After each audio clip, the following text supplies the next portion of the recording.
Hey there, great to see you again on the other end of the computer screen. This week's mindset topic is respect for food. Before we get into the new topic, let's do a quick review. Last week, we discussed the topic of your reason for eating. And we started by talking about the fact that you are a very complex biomechanical system. There's a lot of hardware and system components under your skin that work cohesively in order for you to function. And to function well, you need the right fuel. We talked about a car having an engine. The engine takes in fuel and it drives the wheels forward and works interdependently with a number of other system and hardware components. And just like your car, your body is very, very similar. Okay, we need good fuel, we've got an engine, and we need to power it up so it can work really well with all of the other systems in our body.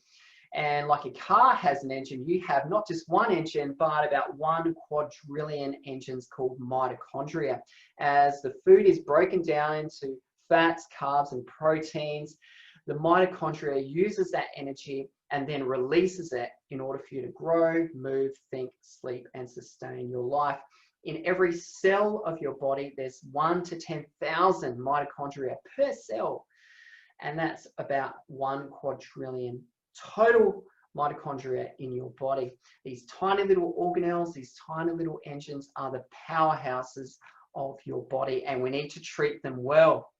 Our bodies extrapolate energy that's stored in our food, and it will power the mitochondria as long as we're doing the right things. Because here's some key issues: too much and too many bad food choices will inflame the cells, so that provides a really nasty environment for the mitochondria to work within. And the mitochondria is going to be far less efficient at doing the things that we'd love for it to do, okay, which we'll go into in a bit more detail in this session. So instead of giving us great energy and boosting our performance, our mitochondria are just constantly working overtime as janitors, doing a whole heap of maintenance, repair, and just everyday cleanup jobs, just so you can work at your bare ass minimum level. So the food that you're putting in your mouth can actually relegate the mitochondria to just simply clean up all the mess that you're creating by making bad food choices. We're talking about respect for food in today's topic, and what we want you to understand is that you're 100% responsible for everything you put in your mouth, and everything you put in your mouth will either help you or hurt you. That's a really powerful yet very true statement. Everything you put in your mouth, you're 100% responsible for, and it will either help you or hurt you. Let's break it down a little bit further. If you're putting good quality food into your mouth in the right quantities at the right times throughout the day, it's going to help you in these ways. Better memory, improve your sleep, you're going to learn things faster, your moods are going to be more stable, you'll be more alert and present, you'll have more energy, you'll lose that unwanted weight quite easily, and your body systems will be far healthier. Cardio, your nervous system, your immune, your digestive system, and so on. However, if you're eating too much, too many bad foods, it's going to hurt you in these ways. You'll become forgetful, it'll impact on your sleep, loss of concentration, moodiness, anger, irritation, anxiousness. You'll be absent-minded, fatigued, you'll increase your weight, which we don't want, and there'll be a whole host of chronic diseases that follow in terms of diabetes and other heart diseases and so forth. So what is respect? Let's define it. And this is a pretty powerful definition. I love the last part in particular there. So respect is having due regard and admiration for something or someone, in particular their capabilities. So if we're talking about food, what I love is that we should respect our food by having admiration for its capabilities. That's amazing. I absolutely love that. We know that food is our fuel source, and it's powerful. It is power. If we respect our food by acknowledging what it can do for us, we can take a giant leap forward in making better food choices that will lead to better habits.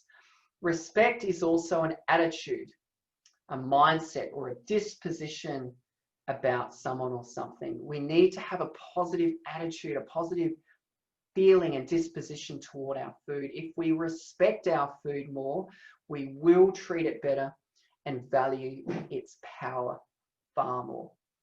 Why do we need to respect our food? Let's just reinforce that. Respect means valuing the power of food and the role it plays in your day-to-day and long-term health and performance. It is power. So here's a key question here. Between 1 to 5, 1 being poor, 5 being outstanding, rate your current level of respect you have for food after hearing all of the content that we've just talked about so far. On a scale of 1 to 5, rate your current level of respect you have for your food. Pause the video for a moment and think about that question. So if you rated low, why? Why did you rate yourself low? Is it a cultural issue? Is it how you were raised? Maybe you haven't thought about it before and it's just become habitual in terms of how you think about your food and your mindset toward your food.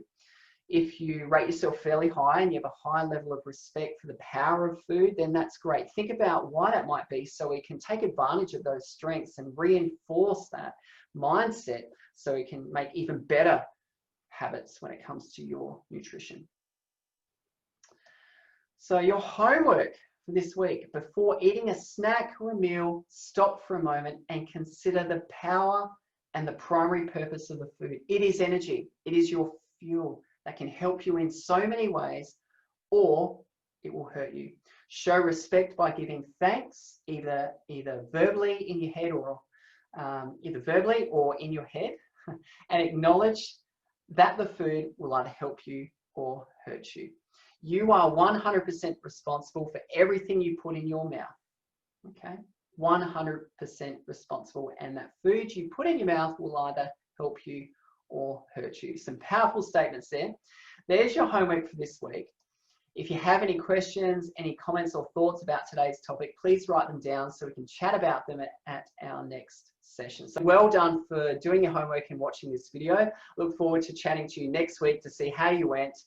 That's all for now. Here's a fist bump to get you going, and I look forward to chatting to you. Much love. See you next time.